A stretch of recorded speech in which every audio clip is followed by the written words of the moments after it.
Assalamualaikum warahmatullahi wabarakatuh. Nama saya Sarifatu Diana, NIM saya 28920 Saya dari Prodi Manajemen, Fakultas Ekonomi dan Bisnis dari Universitas Pancasila Bekasi. Di sini saya akan menjelaskan materi dari mata perkuliahan Manajemen SDM dari dosen pengemban saya, Pak Supardi. Di sini ada perencanaan SDM, perencanaan sumber daya manusia atau Human Resource Planning, singkatan dari HRP, adalah proses peramalan yang sistematis yang menghubungkan kebutuhan sumber daya manusia sebuah perusahaan dengan rencana strategis. Menurut KBBI, arti dari daya manusia adalah potensi manusia yang dapat dikembangkan untuk produksi. Di sini ada pengertian perencanaan sumber daya manusia menurut para ahli. Yang pertama ada Robert L. Mathis dan Johan H. Jackson 2001.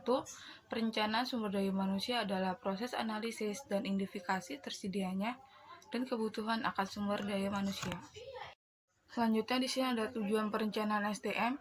Tujuan perencanaan adalah untuk memastikan kesesuaian antara tenaga kerja dan pekerjaan, baik dari segi jumlah maupun kualitas yang dibutuhkan. Selanjutnya ada manfaat perencanaan SDM. Yang ke-1 ada membantu HR mengantisipasi kebutuhan tenaga kerja dengan berbagai kualifikasi di kemudian hari. Yang kedua ada HR bisa bekerja secara proaktif dalam menentukan kandidat yang sesuai. Yang ketiga ada sesuai dengan tujuan masing-masing perusahaan, perencanaan SDM kemungkinan HR untuk mengidentifikasi, memilih, dan mengembangkan kepotensian dan tenaga kerja. Selanjutnya di sini ada proses perencanaan SDM terdiri dari 4. Yang ke-1 ada ketersediaan sumber daya manusia di perusahaan. Kedua ada kebutuhan SDM di masa mendatang. Ketiga perkiraan permintaan SDM. Keempat strategi dan implementasi pencarian SDM. Selanjutnya di sini ada faktor yang harus dipertimbangkan dalam perencanaan SDM terdiri dari 3, yaitu ada pertumbuhan atau yang disebut dengan growth. Yang kedua ada perubahan atau yang disebut dengan change. Yang ketiga ada teknologi atau yang disebut dengan teknologi. Selanjutnya di sini ada rekrutmen. Rekrutmen adalah serangkaian kegiatan yang dimulai ketika sebuah perusahaan atau organisasi memerlukan tenaga kerja dan membuka lowongan sampai mendapatkan calon karyawan yang diinginkan atau qualified sesuai dengan jabatan atau lowongan yang ada. Di sini ada tujuan rekrutmen terdiri dari 4. Yang ke-1 ada memenuhi kewajiban sosial dan hukum organisasi. Kedua ada mencari kandidat yang tepat dengan posisi yang ditawarkan. Ketiga ada meletakkan kebutuhan perusahaan saat ini dan yang akan datang. Keempat ada meningkatkan efektivitas perusahaan. Selanjutnya di sini ada pengertian seleksi. Dalam manajemen sumber daya manusia, seleksi atau selection adalah proses untuk memilih pelamar untuk dijadikan karyawan dan penempatan mereka pada posisi yang dibutuhkan oleh organisasi. Dengan kata lain, seleksi adalah suatu proses pencocokan kebutuhan dan persyaratan organisasi terhadap keterampilan dan persyaratan organisasi terhadap keterampilan dan kualifikasi para pelamar kerja. Selanjutnya di sini ada jenis-jenis seleksi terdiri dari 3. Yang pertama ada tes psikologis atau yang disebut dengan psychological test. Yang kedua ada tes pengetahuan atau yang disebut dengan knowledge test. Ketiga ada perform test. Di sini ada pengertian penempatan.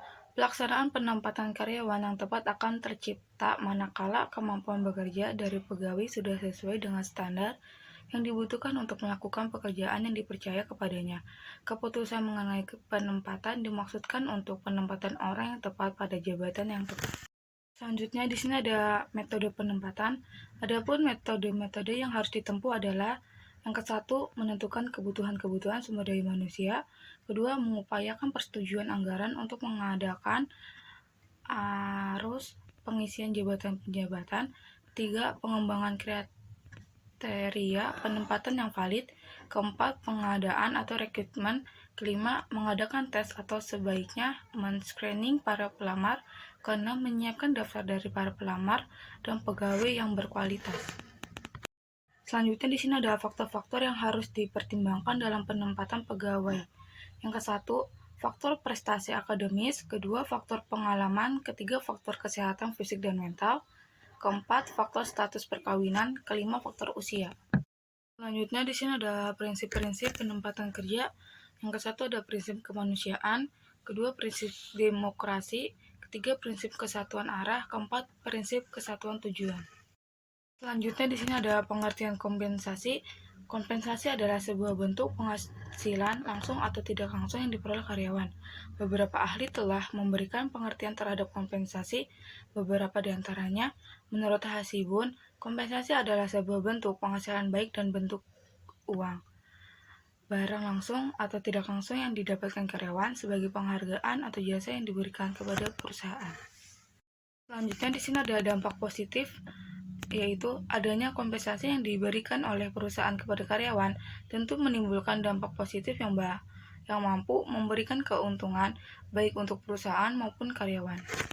Selanjutnya di sini ada tujuan kompensasi.